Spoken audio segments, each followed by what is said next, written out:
안녕하세요. 벌써 2021년 마지막 달이 됐습니다. 서울 이천치과의원 원장 한승민입니다. 안녕하세요. 10월달, 11월달 그리고 잘하면 이제 내년 1월까지요. 연세대 치주과를 방문해서 특집 시간을 갖고 있습니다. 논문을 쓰시는 사람들의 입장에서는 무엇을 중요시하게 이제 여기시고 실제로 논문이 어떤 식으로 만들어지는지에 대해서 좀 알아봤고요. 교수님들이 직접 쓰신 논문들도 감사하게도 리뷰를 아주 철저하게 해주셨어요. 그래서 제가 직접 혼자 읽었을 때는 그냥 잘 모르고 넘어갔을 그런 부분들까지 세세하게 짚어주셔서 저는 굉장히 이제 좋은 시간이었다고 생각이 되고요. 도움을 받으셨으면 좋겠습니다. 이번 12월 달에는 차재규 교수님을 모시고 저널 리뷰를 또 하면서 좋은 시간을 가져보려고 합니다. 다음 주면 이제 크리스마스가 되고 그 다음 주면 이제 새해가 되지 않습니까? 여러분께 크리스마스 인사를 좀 드려야 될 것 같아요. 1년만 하고 이제 프로젝트로 딱 끝내야 되나 뭐 그러고 있다가 벌써 이렇게 됐어요, 시간이. 작년에 그래서 12월 달에 제가 뭘 했나 이렇게 보니까 크리스마스 음악을 하나 제가 소개시켜 드렸어요. 슈예님의 크리스마스 앨범, 굉장히 이제 괜찮은 앨범인데요. 올해도 제가 음악 하나 소개시켜 드리고 연말에 좀 기분 좀 내시라고 바로 이것입니다. 짜잔이죠. Today No It's Christmas라고 써 있어요. 라이브 에이드는 많이 들어보셨을 거예요. 보헤미안 랩소디 보신 분들 많으실 거예요. 저도 2번 봤습니다. 2번. 이제 마지막에 이제 라이브 에이드라는 게 나오죠. 아프리카 난민을 돕기 위해서 그 공연을 계획했잖아요. 그래서 그 라이브 에이드의 시초가 된 시발점이 바로 이 앨범입니다. 이 앨범의 기획자는 밥 겔도프와 미츠 유루라는 두 사람이 기획을 했어요. 84년에 영국의 BBC 방송국에서 에티오피아 난민에 대한 실상을 이렇게 방송을 해줘요. 그걸 본 밥 겔도프가 저 사람들 도와야 되겠다. 여러 그 당시에 활동하던 아주 유명한 아티스트를 모아서 프로젝트를 만듭니다. 그 당시에 참여했던 사람들이 이렇게 얼굴이 나와 있어요. 폭발적인 인기를 끄게 됩니다. 이 Today No It's Christmas 노래 굉장히 좋거든요. 그런데 해보니까 잘 됐는데 돈이 모자라. 그래서 돈을 좀 더 모으고자 기획한 것이 라이브 에이드예요. 그 보헤미안 랩소디를 보시면 그 라이브 에이드가 굉장히 실감나게 저도 보고 깜짝 놀랐어요. 저는 그 라이브 에이드를 중학생 때 봤어요. 그 세대예요. 제가 생중계를 해주지 못하고 녹화 중계를 했거든요. 굉장히 좋은 기억이 남아있거든요. 그리고서 영화를 봤는데 너무 재밌는 잘해놓은 거예요. 퀸도 마찬가지고. 솔직히 말하면 저는 퀸을 보려고 그런 거 아니고 바로 퀸 앞순서에 보면은 유투가 나오게 돼 있었어요. 신생 밴드였는데 굉장히 좋아해가지고 백판 살려고 세운 상격까지 해가지고 그랬던 기억이 납니다. 여기 유투의 번호가 보여요. 계속 음악을 듣다가 30년이 훌쩍 넘어서 재작년인가요? 제가 유튜브 공연을 받지 않겠습니까? 우리나라에 있을 때 사춘기 시절에 중학생이었는데 지금은 머리가 이렇게 휘어져가지고 아저씨가 돼서 이제 유튜브 공연을 보고 그랬습니다. 아쉽게도 이 앨범에는 퀸의 멤버들은 참여하고 있지 않아요.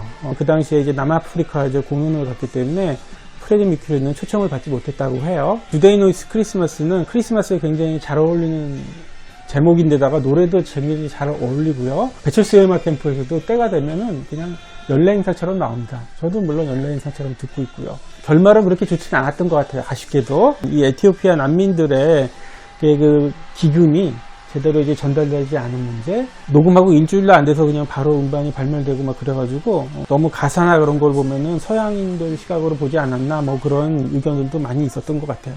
대다수가 남자예요. 이게 바나나라마라는 그룹인데 몇 명 없습니다. USF 아프리카도 영국의 밴드에이드를 따라서 했잖아요. 거기서도 그래요. 여자 멤버들이 몇 명 없어요. 여러 가지 이제 비판을 받고는 있었는데요. 옛날이니까 우리는 이제 좋은 뜻만 기억하자고요. 앨범 상태가 굉장히 깨끗하죠. 이거 제가 중학교 때 산 겁니다. 요즘은 뭐 다 디지털로 들으니까. 오늘 음악 캠프 시간에는 제가 이 크리스마스 시즌을 맞아서 밴드에이드의 음악, 보헤미안 랩소디 영화와 연관돼서 그런 비하인드 스토리를 좀 들려드렸고요. 올 한해도 시청해주셔서 대단히 감사드리고요. 여러분 메리 크리스마스 그리고 해피 뉴 이어입니다. 내년에도 더 좋은 일들 생기시고요. 저희 가제트도 열심히 준비해서 돌아오도록 하겠습니다. 감사합니다.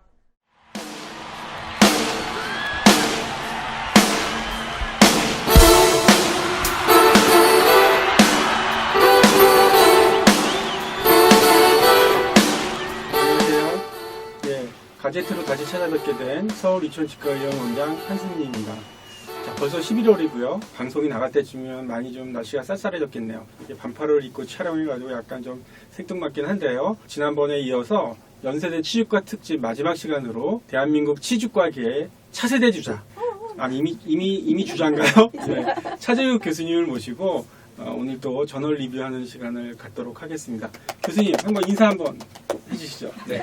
안녕하세요. 연세대 치주과학교실의 차재국입니다. 차세대 주자라고 해주시니까 좀 어색한 부분도 있는데요. 이럴 때 많이 홍보하셔도 됩니다. 네. 감사합니다. 오늘 잘 부탁드리겠습니다. 예, 논문을 만들어내는 산실인 연세대학교 치주과에 나와서 학교 스튜디오에서 계속 촬영을 하고 있는데요. 차재국 교수님을 모시고 페리임플란타이티스의 중요한 처치 중에 하나인 임플란트 서피스 트리트먼트에 대해서 알아보려고 해요. 정말 실험실에서 할 수 있는 그런 내용이에요. 그래서 연세대학교에서 제가 좋은 논문을 굉장히 많이 나온다고 몇 번 소개드렸잖아요. 그 중심에는 아무래도 이 잘 조직화된 실험실이 한 몫을 하는 것 같아요. 그래서 교수님 한번 실험실 자랑 좀 한번 해주세요. 네. 저희 실험실은 먼저 나오셨던 정의원, 이중석 교수님하고 이제 대부분 많은 걸 공유를 하고 있는데요. 가장 큰 특징으로는 좀 연구의 스펙트럼이 브로드하다라는 점 들 수 있을 것 같아요. 오늘 이제 말씀드릴 그런 실험실적인 연구부터 동물 실험 그리고 임상 실험까지 다 커버할 수 있는 그런 굉장히 넓은 스펙트럼을 가진 연구실이다라는 걸 좀 말씀드릴 수 있을 것 같고요. 저희가 유럽에서 주로 공부를 많이 하고 오신 교수님들이 있어서 유럽에 있는 다른 랩들이랑 이렇게 코워크를 굉장히 많이 하고 있다. 줄이 좋더라고요. 특히 이제 마드리드 대학 그리고 뭐 쥐리 대학, 비엔나 대학 이렇게 세 군데에서 주로 코워크를 하고 있습니다. 모든 사회생활이 이렇게 연결이 좀 잘 되면은 많은 도움을 받는 것 같습니다. 저희 교수님도 이제 실험실 세우려고 굉장히 노력을 많이 하셨던 걸로 저도 기억을 하고 있고, 그 당시에는 뭐 기계 하나 뭐 지금하고는 비교도 안 되죠. 뭐 하나 이렇게 세팅해 놓으면 막 이거 들어왔다고 자랑하시고 막 그랬던 생각이 나요. 고가의 장비도 상당히 많겠죠. 치과도 이제 장비 싸움이지만 이런 실험 내용들도 좀 장비들이 좀 어느 정도 좀 갖춰져야 되기 때문에 이런 논문들을 쓰는 데는 정말 도움이 될 것 같습니다. 장비빨은 좀 있는 것 같아요. 네, 맞아요. 네. 그 있어야 돼요. 최대한 세우려고 하고 있습니다. 아무래도 이제 인비트로 실험은 임상 상황이랑 좀 많이 다르기 때문에 비슷하게 임상 결과와 뭐 어떻게 맞추게끔 뭐 이렇게 좀 노력은 해야 되지 않겠습니까? 어떤 점에 좀 중점을 두고 이제 실험을 하시는지 한번 노하우라든가 그런 거 있으면 소개 좀 해주시죠. 일단 저희는 임상의사잖아요. 그렇죠. 그러니까 예. 인비트로만 하시는 분들에 비해서 저희는 임상 상황을 잘 아니까 아무래도 인비트로 환경의 실험을 세팅하는 데 있어서 저희의 임상 경험이 좀 많이 도움이 되는 것 같아요. 오늘 이제 말씀드릴 그런 페리임플란타이티스 이 논문도 그냥 일반적인 티타늄 디스크 뭐 이렇게 해가지고 하면은 굉장히 실험도 하기 간편하고 그렇죠. 보여주기 좋은데 실제 이제 임플란트를 사용을 했고 예. 그리고 기구 처치를 하는 데 있어서 뭐 버칼 쪽에서 한다든지 팔라탈 쪽에서 한다든지 술자가 접근할 수 있는 범위가 또 다르기 때문에 그런 것도 또 나눠가지고 이제 저희가 실험실 세팅을 했고요. 특별한 노하우라기보다도 그냥 임상에서 환자를 계속 보면서 자연스럽게 쌓여있는 그런 임상 경험들을 녹여내가지고 인비트로 환경에 반영한다. 이렇게 보시면 될 것 같습니다. 아무래도 임상 상황을 이렇게 시뮬레이션 하는 데는 최적화된 분이 아닌가 싶습니다. 사실 제가 이거 보면서 디스크로 만약에 실험했으면 야 이거 누구 졸업시켜주려고 뭐 하나 쓰려고 그러면서 그렇게 생각했을 것 같아요. 농담이고요. 교수님들마다 이제 꼭 물어보고 싶었던 질문인데요. 평소 이제 저널 리딩을 좀 하실 거 아니에요? 네. 개원가에 있는 분들이랑 논문을 쓰시는 그 전선에 있는 분들이랑은 좀 약간 좀 포인트가 좀 다를 것 같은데 저널을 고르시는 요령이라든지 뭐 그런 거 있으면 좀 좋은 저널 좀 추천해 주시고 뭐 그러시면 좋겠는데요. 일단은 치주 쪽은 저널 오브 클리니컬 페론톨로지 JCP를 예. 최고로 많이 보고 있고요. 임플란트 쪽은 이제 CUIR 클리니컬 오랄 임플란트 리서치 JCP는 유럽 치주 학회의 이제 예. 공식 저널이고 그다음에 CUIR은 유럽 임플란트 학회의 공식 저널이라서 학계에서 이제 가지고 있는 상징성이 굉장히 큽니다. 그 두 편의 저널은 매번 나올 때마다 거의 보려고 하고 있고요. JCP는 뭐 이렇게 읽다 보면 어려운 내용도 많던데 이거. 최근에 좀 트렌드가 바뀌었어요. 그게. 네. JCP가 원래는 좀 더 클리니컬한 내용들이 많이 나왔었는데 최근 들어서 뭐 전신질환이라든지 세분화된 인비트로 내용들이 들어가면서 임상에서 조금 멀어진 감은 좀 있습니다. 보시면 그게 왔다 갔다 합니다. 한 몇 년은 좀 읽을만 하다가 또 지나면 또 못 읽겠구나. 저는 이제 좀 저자를 좀 보는 예, 편이고요. 그것도 중요하죠. 어느 랩에서 나왔는지. 두 번째로 이제 좀 신경 써서 보는 건 사사입니다. 사사 펀딩을 어느 펀드를 받아가지고 이제 실험을 했는지, 국가기관인지, 학교인지, 아니면은 뭐 업체에서 펀딩을 했는지. 알고 보면은 결과 해석하는 데 있어서 조금은 영향을 받을 수 있거든요. 물론 연구자들은 그런 사사나 그런 부분에서 자유롭게 연구를 해야 되지만 사사를 보고 결과를 보면은 조금 이게 와닿는 부분도 있어요. 중요한 말씀 하셨는데 이게 사심이 들어갔느냐 안 들어갔느냐 그게 있습니다. 역시 이제 CY나 JCP 뭐 그런 것들을 많이 보신다고 했는데 미국 쪽은 잘 안 보시나요? JOP는 최근 들어서 좀 많이 보고 있어요. 그것도 JOP가 그 전에 이제 코만 교수님이 이제 편집장을 하실 때 현재의 JCP처럼 전신질환 혹은 인비트로 어떻게 보면 임상하고는 조금 거리가 있는 그런 주제들이 메인 토픽이었던 때가 있었거든요. 예, 맞아요. 아무래도 미국의 그런 그랜트 환경들이 그런 쪽으로 쏠리면서 JOP도 그런 식으로 변화가 겪었는데 최근에 JOP가 조금 변화됐다고 스스로 좀 느끼고 있고요. RCT라든지 뭐 이런 논문들 굉장히 좋은 논문들을 많이 출판을 하고 있어서 최근에는 JOP도 좀 많이 보고 있고 JOP에서 자매지로 가지고 있는 저널이 있습니다. 임상 관련 임상 관련 저널지가 있어서 사실 임상 관련된 내용들은 그 저널도 굉장히 좋은 내용들이 많이 들어 있습니다. 특히 뭐 학생들 발표라고 되어 있기도 하는데 굉장히 좋은 케이스들이 많이 있어서 그런 걸 보면서도 영감을 좀 많이 얻고 그렇습니다. 임상 저널은 그림만 봐도 도움이 되는 경우가 많으니까. 네. 본격적으로 오늘 논문 한번 소개시켜드리길 부탁드리게요. 서피스 트리트먼트에 대해서 이 실험을 하게 된 동기라든지 그런 것부터 한번 리뷰해 주시고요. 중간중간에 실험 내용을 좀 디스커션을 해보도록 하겠습니다. 이거는 제가 마드리드에서 유학을 할 때 그 친구들이랑 이렇게 식사를 하고 있었어요. 예.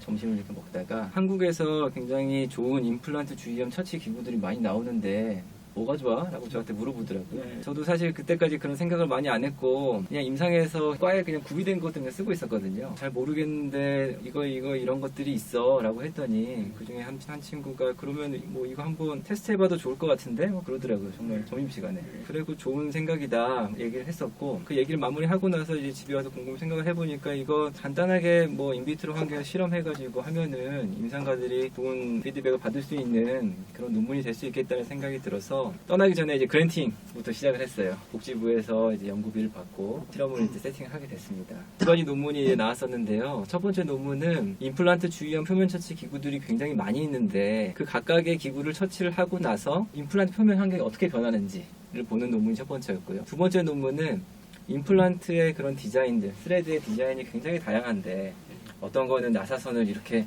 쫙 이렇게 벌리고 있는 애들도 있고 마이크로 스레드도 있고 촘촘하게 박혀 있는 애들도 있고 그런 임플란트 스레드의 디자인들이 굉장히 다양한데 거기에 맞춰져 있는 임플란트 주의염 처치법이 있지 않을까, 기구를 또 선택할 수 있지 않을까 라는 생각을 이제 하게 돼서 두 가지의 그런 가설을 가지고 논문을 준비를 하게 됐습니다. 이 친구가 당시에 저랑 같이 있었던 마드리드에서 같이 공부한 친구인데요. 이제 이그나시오 산스 마르틴 교수라고 마드리드 컴플루텐세 대학 시주과에 있는 교수고 3개월 안식년을 서울로 왔어요. 저희 대학으로.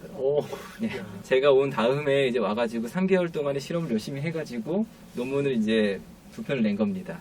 당시에 실험을 하던 사진이고 이거 보시는 것처럼 이 실험실에서 저희가 이제 인비트로 연구니까 가능한 임상 상황이랑 비슷하게 만들어가지고 이제 하려고. 연세대학교 실험. 예, 저희 연세대학교 저희 랩입니다. 딱 봐도 좋아 보이네요. 장비빨을 좀 세워야 되네요. 첫 번째 논문부터 간략하게 말씀드리면 임플란트를 이렇게 반만 심어가지고 수프라크레스탈 디펙트를 재현을 한 겁니다. 당시에는 마이크로스레드가 있는 그런 임플란트를 선택해가지고 5가지의 기구들을 사용을 했어요. 하나는 보통 우리가 쓰는 스테인리스 스틸 메탈 스케일러 팁, 두 번째는 이제 피크 플라스틱으로 되어 있는 팁이죠. EMS사에서 나온 팁이고요. 세 번째는 꼬챙이처럼 되어 있는 이제 R 브러쉬, 네 번째는 이제 덴티움사에서 나온 TM 브러쉬, 그리고 마지막은 이것도 EMS사에서 나온 페이어플로우. 이제 설명서에 적혀 있는 대로 처치를 하고 나서 봤더니 표면에 그런 처치가 위에 있는 그냥 그 사진에 비해서 육안으로 봐도 굉장히 차이가 많이 나죠.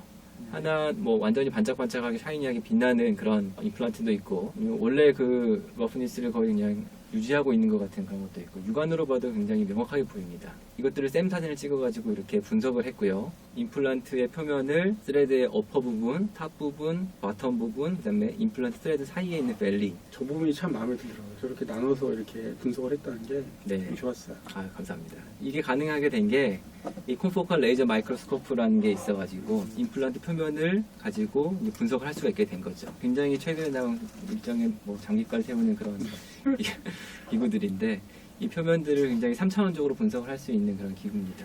그래서 이것들을 분석을 해가지고 수치를 이제 냈고요. 저렇게 분석하자고는 아이디어를 누가 내셨어요? 교수님이 내셨나요? 마드리드 친구들이랑 얘기를 하면서 티타늄 디스크는 절대 쓰면 안 된다. 실제 임플란트를 해야 된다라고 하면서 여러 군데 이제 수소문을 하다가 마이크로스코프를 이제 해가지고 하게 됐습니다. 이거는 보통 임플란트 표면에 쓰는 메탈 스케일러예요. 그냥 스케일러 할 때 쓰는 거. 치과에 흔히 있는 그런 기구란 말씀이죠. 그렇죠. 스케일링 할 때 쓰는 그런 기구입니다. 보시면은 근데 벗겨지는 게 보이죠. 사실 저는 이 실험하기 전까지만 해도 임플란트 주변에 이 메탈 스케일러틴 많이 썼거든요. 이 센 사진 보고 나서부터는 못하겠더라고요. 완전히 임플란트 표면이 그냥 벗겨지고 데미지를 입어가지고 스레드의 다이아미터가 완전히 다 사라져버리는 그런 경과를 보였습니다. 이게 나중에 과연 뭐 디컨테미네이션 목적이다 하더라도 이렇게 데미지된 임플란트 서페이스가 과연 플락 컨트롤이나 리오세오 인테그레이션이나 뭐 이런 부분에 도움이 될까라는 그런 회의적인 시각을 좀 갖게 됐고요. 그리고 이제 이건 피크인데 이게 사실 유럽에서는 가장 많이 쓰는 거였어요. 제가 이제 있었던 대학에서는 거의 모든 이제 학생들이 이걸 가지고 이제 임플란트 주위암 처치를 하고 치료를 하고 있었는데 이거는 원래 뭐 목표대로 임플란트 표면에 그 상처를 주지 않고 원래 표면을 보존하고 좀 스무스닝이 되는데 이런 플라스틱 데브리들이 사실 육안으로도 보입니다. 이렇게 하얗게. 과연 이게 임플란트 주위암 치료에 어떻게 영향을 주는지에 대한 건 조금 더 연구가 필요하겠지만 궁극적인 우리의 목적인 신생골 재생이나 이런 부분에 있어서는 틀림없이 안 좋게 작용할 것이다. 라는 그런 생각을 가지게 됐습니다. 그리고 이제 보여드리는 것은 이제 저희가 가장 임상에서 많이 쓸 수도 있는 요즘에 이제 런칭도 많이 되고 이제 신제품도 나오고 있는 이제 타이타늄 브러쉬인데 수프라크레스탈 디펙트이기 때문에 거기에 맞춰져 가지고 나온 브러쉬거든요. 우리가 원하는 대로 완전히 그냥 표면을 머신 설페이트 형태로 만드는 걸 볼 수가 있었고 덴티움사에 나온 TM 브러쉬입니다. 타이타늄 브러쉬가 세로로 이렇게 박혀 있어 가지고 마치 그림 그리는 것처럼 붓질하듯이 할 수가 있었어요. 그리고 조금만 각도를 주면은 이 슬라이드 사이까지도 들어갈 수가 있고 원래는 이게 이제 서커스 내로 들어가가지고 이제 해야 되는 것들인데 이펙트가 수프라크레스탈이다 보니까 있는 그대로 처치를 했습니다. 기존 SL 서페이스가 거의 이제 유지가 되는 걸 알 수가 있어요. 이 페리임플란타이티스도 이제 본 디펙트 형태가 여러 가지가 있으니까 네. 저 정도 상황이라면 저는 임플란트 뺐을 것 같아요. 네. 디펙트가 있는 상황을 가정을 하면 저 도구들이 다 들어갈 수가 없을 것 같은 사각지대가 있을 것 같단 말이에요. 네.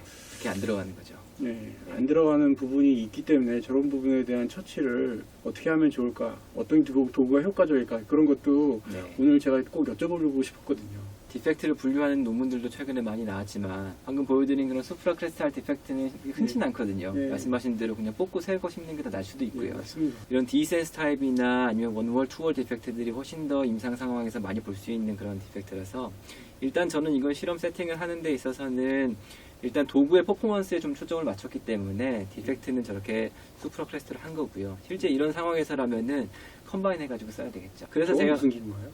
이게 그 이건 TM 브러쉬는 아니고 이제 외국 제품인데요. 마찬가지로 이게 버티컬 타입으로 이제 들어있는데 조금 더 뾰족해요. 그래가지고 사이사이로 들어갈 수 있는 이거는 이제 아이 브러쉬 네오바이오텍에서 나온 거라서 가장 선호하는 거는 붓처럼 티타늄 브러쉬들이 박혀 있는 그런 버티컬 타입의 브러쉬를 가장 선호합니다. 어느 디펙트에서도 접근성이 가장 높기 때문에 타이타늄 브러쉬는 좀 쓸만한 것 같습니다. 여러 가지 수치들을 저희가 뭐 논문에서 보셨겠지만 현미경으로 측정을 해가지고 통계 분석도 시행을 했고 했는데 사실 이 논문에서의 그런 수치는 그렇게 중요하진 않은 것 같아요. 예, 수치에 너무 연연하면 안 수치에 된다고 너무 계속 연연하지 말씀드리겠습니다. 않고, 예, 이 한 장의 그 샘 사진이 모든 걸 거의 다 보여준다. 그리고 아까 보여드린 그 동영상에서 제가 말씀드린 특징들 숙지를 하시면 임상 상황에 맞게 적용할 수 있지 않을까라는 그런 생각이 듭니다. 논문에 보면은 이런 서피스 트리트먼트나 뭐 임플란트 표면 관련해서 항상 나오는 표시값이 있어요. 조도가 같은 거 있잖아요. SEA 값이니, SDR 값이니, RA 값이니 궁금해하시는 선생님들이 있을 걸로 보여요, 사실은. 네. 그래서 그거 잠깐만 좀 어떤 의미를 갖는지 좀 소개를 해주시면 좋겠어요.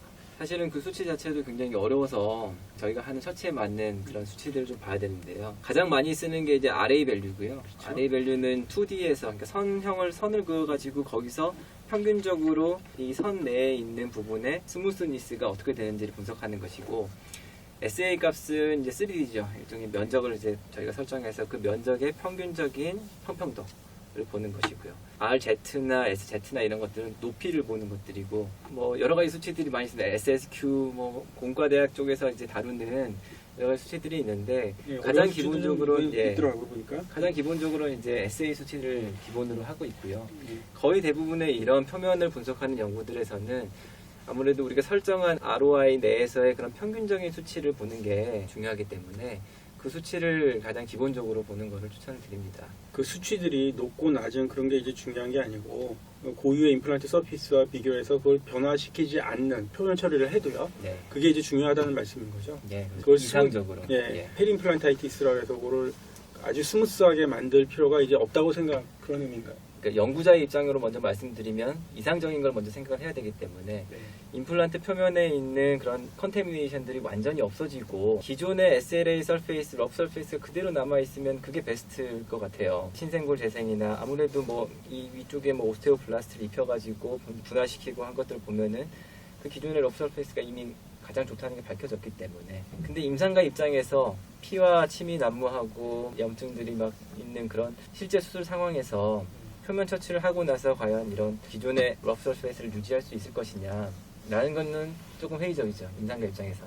수술하다 보면 그런 생각이 들 수가 없습니다. 그렇죠. 그럴 수가 없죠. 저는 기본적으로는 럽 서페이스, 그러니까 디컨테미네이션이 일단 주된 그런 목적이긴 하는데 이것들을 완전히 스무스 서페이스로 만드는 거를 더 추천을 드립니다.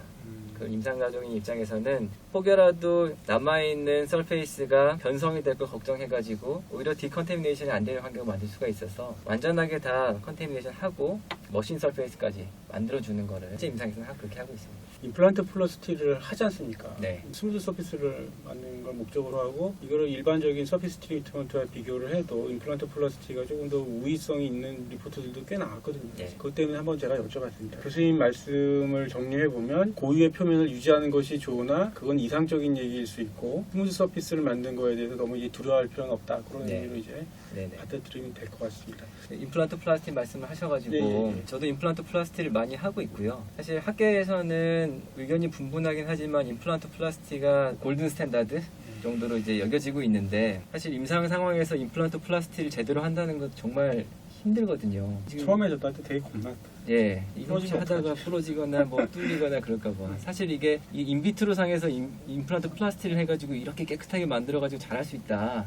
라는 그런 논문들인데 사실 이건 정말 말 그대로 인비트로죠. 맞아요. 저렇게 만들려고 하려면 사각지대가 없어야 되는데 네. DXS 타입을 다른 도구로 이렇게 표면 처리하는 것도 보여주셨지만 살짝 오스테오플라스티 같은 거 하는 거에 대해서는 어떻게 생각하세요? 접근성을 좋게 하기 위해서. 저는 그 수술의 목적에 따라 좀 다르다고 생각해요.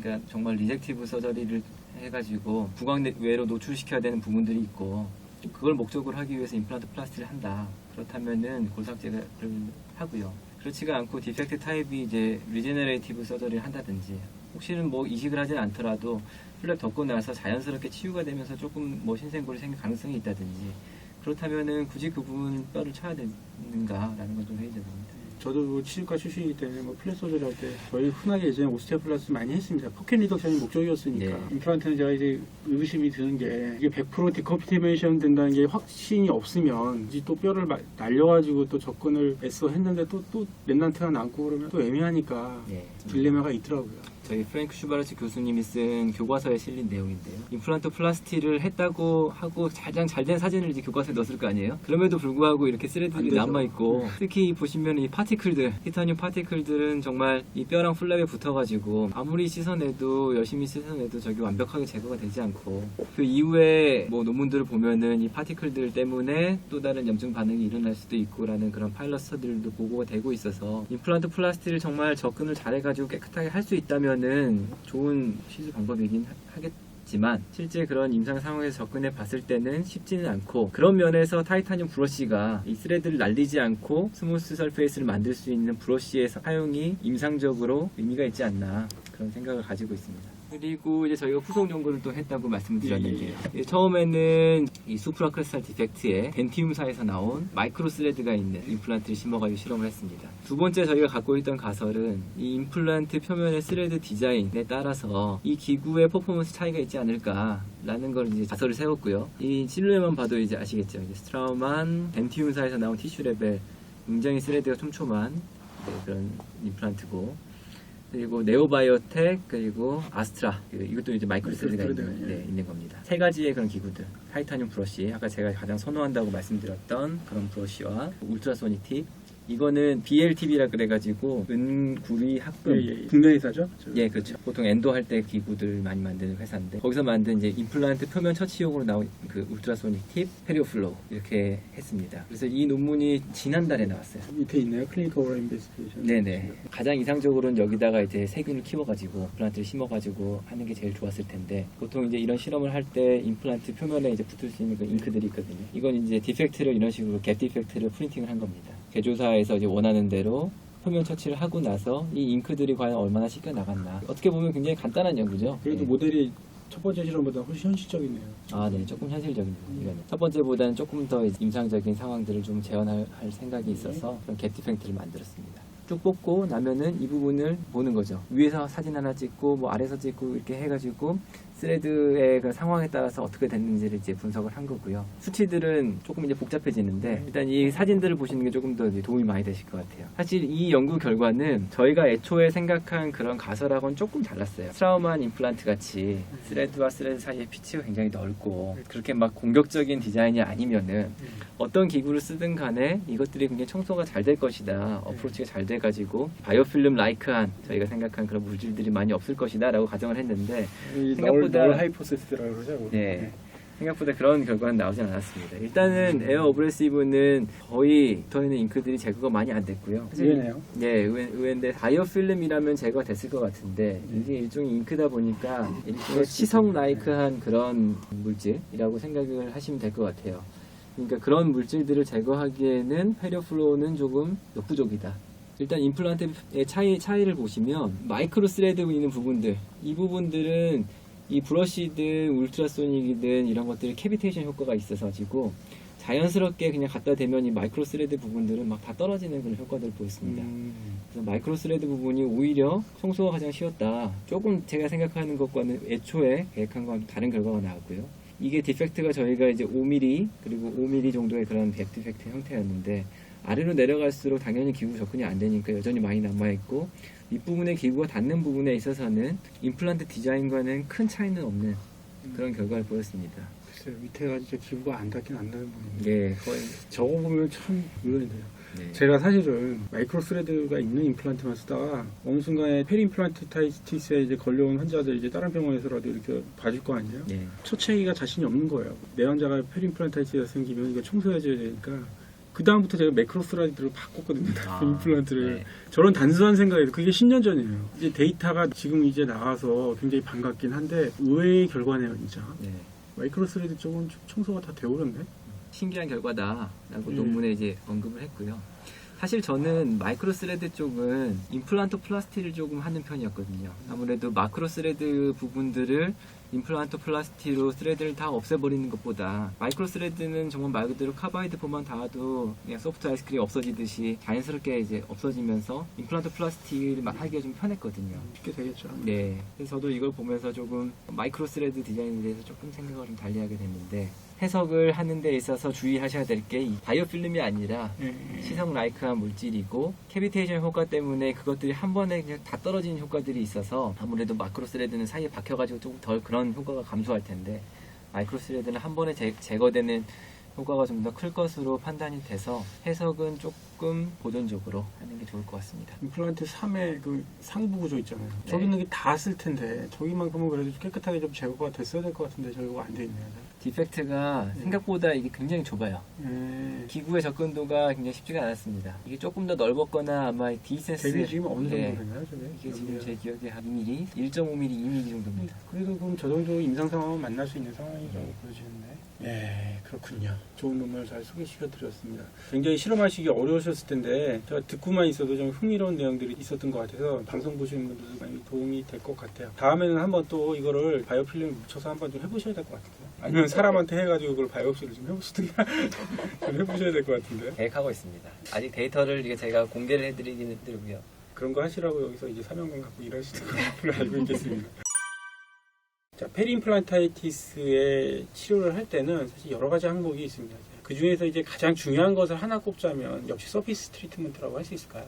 아무래도 치료의 결과에 있어서 가장 큰 영향을 미치는 것은 설페이스 트리트먼트라고 저도 개인적으로 동의를 하고 있고요. 예. 근데 그에 앞서서 조금 더 중요하다고 생각되는 거는 디시전 메이킹이라고 생각해요. 치료의 목적이 말 그대로 포켓 리덕션이냐, 우리 치료하는 것처럼 아니면은 재생이냐, 거기에 따라서 넌서지칼로 먼저 접근을 해볼 것인지 아니면 수술적으로 접근을 할 것인지 거기에 따라서 이제 인시전 디자인이나 플랩 디자인도 달라질 것이고요. 그래서 그것들을 판단하기에 있어서 가장 중요한 거는 일단은 디펙트의 몰폴로지이기 때문에 가능하면은 이제 CBCT를 찍어가지고 디펙트의 몰폴로지를 한번 파악을 해서 어떤 식으로 치료를 할 것인지 아니면 그냥 뽑고 새로 그냥 가는 게 나을 것인지. 사실 임플란트 주위염의 치료가 실제로 임상에서 해보면은 정말 공이 많이 들어가고 열심히 한 것에 비해서 치료의 성공률 자체는 그렇게 높지가 않거든요. 치료의 성공률 높지 않고 중요한 거는 리워드가 너무 적어요. 맞아요. 개원가에서는 그 무시할 네. 수 없는 예. 그런 현실이 있습니다. 네. 그런 것들을 다 고려해가지고 디시전 메이킹, 내가 이제 치료를 하는 것에 있어서의 디시전 메이킹을 하는 것이 임플란트 주위염 치료에 있어서 가장 중요하다고 저는 생각하고 있습니다. 오늘 여러 가지 기구를 좀 소개시켜 주셨는데요. 네. 그 도움을 좀 받을 수 있게 뭐 이런 도구가 좋겠다 뭐 추천해 주신다면 뭐 어떤 거 추천해 주시겠어요? 사실 이거 굉장히 어려운 문제인데요. 예. 가능한 모든 기구를 다 써라가 정답인 것 같아요. 현재 상태에서는. 그렇죠. 저의 그냥 프로토콜을 말씀드리면 예. 일단 임플란트 플라스티를 해야 되는 경우는 임플란트 플라스티를 하고요. 수술하고 나서 부항 내에 노출이 되고 플락이 낄 수밖에 없는 그런 구조고, 그리고 마이크로세드를 갖고 있거나 그런 부분에서는 임플란트 플라스티를 하는 편이고, 그렇지가 않은 부분에서는 브러쉬들을 주로 쓰는데요. 페리오 플루이드 쓰고 케미칼 에이전트도 쓰고 제가요 맞습니다. 작년에 가제트 시간에 닥터 프롬토제 하나 소개시켜드린 게 있어요. 네. 그 얼마를 차지했을까? 저는 뭐또 네. 그게 이제 딱 생각이 나고 나는 못하겠다 그런 생각이 드는 거예요. 그것만 쓴 게 아니잖아요. 거기다 뭐 엔도게인도 쓰고 여러 가지 쓴단 말이죠. 들어가는 노력에 비하면은 조금 리워드가 좀 적은데, 근데 결정적인 질문은 결국 회피하시네요. 하나만 말씀드리면은 저는 아까 그 타이타늄 브러쉬에서 붓처럼 생겨있는 버티컬 탈 때 좋습니다. 그것도 괜찮은 것 같아요. 네. 타이타늄 브러쉬는 쓸만한 것 같아요. 네. 구입하기도 편하고 네. 그렇긴 한데 모든 거 다 쓸 수 없는 문제가 있으니 뭐 그거 다 써가지고 100% 제거된다면 모르겠는데 애매하죠. 번외로 말씀드리면 네. 내구성도 조금 더 강한 것 같아요. 아이 브러쉬나 티 브러쉬는 이게 브러쉬가 이렇게 양쪽으로 펴져 있잖아요. 그리고 나서 이렇게 돌아가면서 임플란트 표면을 터치하는 거라서 한번 쓰고 나면 이제 완전히 이런 식으로 내버리는데, 버티컬 타입은 칫솔처럼 약간 벌어진다 하더라도 한 번 쓰고 나면 걸레가 되는 거죠. 그렇죠. 쓸 수가 없어요. 조금 더 내구성 면에서도 조금 더 강한 것 같아서 좀 추천드릴 수 있을 것 같습니다. 아까 이제 수술 목적에 따라서 이제 여러 가지 뭐 도구나 사용하는 뭐 접근 방식이 틀리다고 말씀하셨는데, 궁극적으로는 이게 페리임플란타이티스 리제너레이션을 하면 아이디어하긴 하지 않습니까? 리제너레이션에 대해서는 어떤 시각을 좀 갖고 계신지. 페리임플란타이티스. 학계에서도 굉장히 디베이터블한 그런 주제고요. 동물 실험에서 이렇게 했더니 됐다. 뭐 어떤 또 다른 그룹에서는 동물 실험에서도 이렇게 했는데도 전혀 안 된다. 심지어는 살라인만 이리게이션에도 붙었다는 논문도 있잖아요. 네, 맞습니다. 동물에서는 사람과 힐링 포텐셜이 정말 천차만별이기 때문에 방금 말씀하신 대로 살라인만 처치해도 정말 엄청난 힐링 포텐셜로 붙여버리는 경우도 있긴 한데요. 정확하게 말씀드리기 힘들 것 같아요. 이거 한번 케이스를 보신 적이 있으신가요? 퍼블리시 된 거 아니에요? 예, 퍼블리시 된 겁니다. 제가 한번 예. 본 적이 있는 것 같습니다. 예, 30번 때 이렇게 페리임플란타이티스 처치를 하고 나서 환자분께서 이제 사체 기증을 해주셔가지고 저희가 분석을 했던 그런 논문인데요. 티슈 레벨 임플란트 주변에 이렇게 디펙트가 만들어졌고 고철물 제거하고 나서 설페이스 트리트먼트 하고 그다음에 합성물 이식하고 저 오스테온 투콜라겐인가요? MBCP MBCP였나요? 예, 오래된 케이스입니다. 그때 콜라제네이티드 본드 아니고 그냥 파티클 타입만 쓰고 파티클 멤브레인 타입, 안 쓴 걸로 멤브레인 안 제가 쓴 거죠. 기억하는데. 예. 사실 뭐 임플란트 주위하면서 재생 치료할 때 멤브레인 사용은 안 써도 된다라는 게 조금 더 대세라서 요즘 뭐 나온 논문들을 보면 13년, 14년 이후에 이제 환자분께서 이런 식으로 기증을 해주신 거죠. 야, 이건 쉽게 볼 수 없는 자료인데요. 이런 저런 사진. 이제 가장 중요한 사진을 보여드리면 이게 이제 6번과 7번 아까 그 사이에 있는 부분을 네. 자른 건데 이게 지금 디펙트의 마진입니다. 이쪽과 이쪽. 그리고 까만 게 지금 이식제가 남아있는 거고요. 이걸 확대해가지고 보면은 이건 이제 편광현미경이라는 걸 찍은 건데 이 기존의 올드본 이식하고 나서 새로 생긴 뉴본 이 생겨가지고 이제 위오세오 인테그레이션이 된 것들을 볼 수가 있어요. 뒤쪽에서 보면은 원래 있던 이 디펙트에서 신생골이 이렇게 라인이 된 게 무직학적으로 관찰이 됩니다. 예. 근데 사실 이런 연구 결과를 보고 하는 것도 사실 한 케이스고요. 과연 사람에서 이렇게 분석할 수 있는 것도 한계가 있어서 아까 마지막에 말씀 주신 과연 우리가 임플란트 주위염 치료하고 나서 위오세오 인테그레이션이 일어나는가 라는 그런 질문은 아직까지는 잘 모르겠다. 근데 이 표면 처치를 어떻게 하는가, 그리고 사실 저는 이 케이스를 보면서 저 스레드가 이렇게 굉장히 넓게 돼 있어가지고 표면 처치도 쉽고 그래가지고 붙었나? 라는 그런 생각이 들어서 아까 두 번째 실험을 기획한 것도 있었거든요. 저 논문을 보면서 순수하게 플렉 인디스드 페리임플란타이티스냐 아니면 non 플렉 인디스드 페리임플란타이티스냐에 따라서 리제너레이션 포텐셜도 좀 다르지 않을까 그런 생각도 많이 해봤어요. 네. 저 환자를 직접 보진 않아가지고 모르겠는데 아마도 다른 팩터가 좀 작용을 했으면 순수하게 플렉 인디스드 페리임플란타이티스보다 훨씬 더 좀 잘 붙을 가능성이 있다 그런 생각을 했다는 거죠. 네. 저 사진은 정말 잘 된 케이스네요. 앞으로 저런 쪽으로도 조금 더 연구해 주실 거죠? 그럼요. 자, 오늘 연세대 치주과 마지막 시간으로 페리임플란타이티스, 사실 이거 핫 이슈예요. 선생님들도 고민 많으실 거예요. 이런 거를 고민을 안 해본 선생님들은 제가 볼 때는 없을 것 같아요. 이제 임플란트를 심은 지가 연식이 좀 더 지나면서 타임이 길어질수록 이런 케이스들이 늘어나시게 될 겁니다. 앞으로 이제 어떤 처치를 어떻게 해야 될 것이냐에 대한 거를 우리가 좀 알아보는 시간이 되겠고요. 대학병원에서는 뭐 살려달라고 해서 이렇게 오면 다 봐야 되지만 개원과에서는 이 페림플란타이티스 특히요, 딱 선을 그으셔야 돼요. 내가 어디까지는 딱 보겠다, 여기까지는 하고 그 다음부터 넘어가면 빼겠다, 그런 명확한 좀 기준을 좀 세우셔야 여러분들이 임상하실 때 좀 스트레스를 좀 덜 받고 확실하게 앞으로 나갈 수 있는 방법이 아닌가 싶습니다. 자, 교수님 오늘 너무 좋은 시간 감사했습니다. 네. 앞으로도 더 많은 좋은 논문 꼭 하고 있겠습니다. 감사합니다. 예, 오늘 여기서 마치도록 하겠습니다. 예, 여러분 감사합니다. 마지막으로 여러분 크리스마스 잘 보내시라고요. 제가 퍼포먼스 한번 하려고요. 올 한해도 시청해주셔서 대단히 감사드리고요. 여러분 메리 크리스마스 그리고 해피 뉴 이어입니다. 와! 진짜 어려워.